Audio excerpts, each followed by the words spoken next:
আপনি কি জানেন পৃথিবীতে এমন একটি শহর আছে যেখানে পুরো জনসংখ্যা মাত্র ৩০ জন? শুনতে অবিশ্বাস্য লাগলেও সত্যি। আজ আমরা জানব এমন একটা শহর সম্পর্কে। শহরের নাম হাম, যেটা ক্রোয়েশিয়া অঞ্চলে অবস্থিত এবং এটি পাহাড়ের চূড়ায় গড়া একটি ছোট্ট শহর। এই শহরের দৈর্ঘ্য মাত্র ১০০ মিটার আর প্রস্থ ৩০ মিটার, আর এখানকার জনসংখ্যা মাত্র ২০ থেকে ৩০ জন। এই শহরের ইতিহাস ১১শ শতাব্দীর দিক থেকে শুরু। তখন ছিল এটি একটি ছোট্ট দুর্গনগরী, যার চারপাশে ছিল পাথরের প্রাচীর।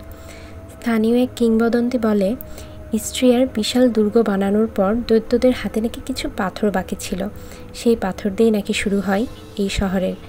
তাই একে অনেকে দৈত্যদের শহর বলেও ডাকে।